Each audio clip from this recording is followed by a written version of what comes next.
So what actually sent you on this journey? Why did you choose conservation, and in Seychelles particularly?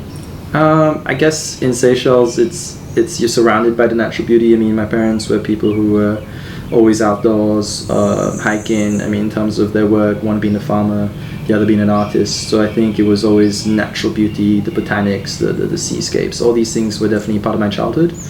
And I didn't really necessarily think about conservation first. I was more, when it comes to A-levels, I took like history, economics, and then a bit like biology, which allowed me to carry on with conservation later in English. I was really more written work and reading and all that kind of stuff. But then I think being afforded the chance to go to Aldabra made me really understand that not just Seychelles but the world and all these things that are there are astounding.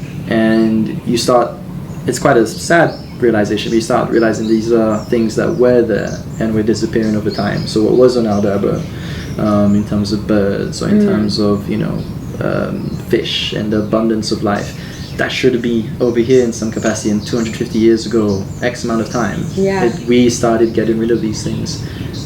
So realizing that and having a passion for politics, international relations specifically, somewhere like Aldabra, which is really a gift to humanity. It's really something that's come from a national commitment and an international support. Yeah.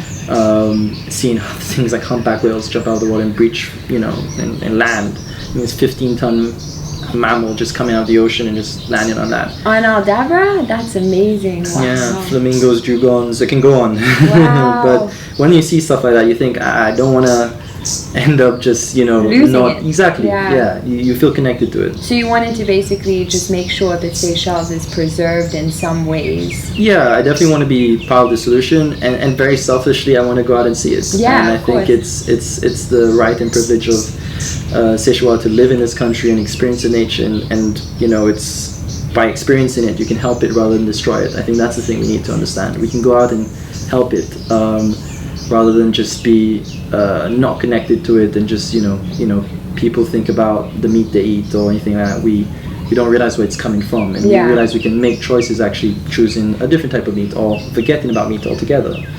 These are the things that it makes me think, okay, because I had that chance, and maybe others can have that chance, we can really connect with what's ours and treat it better.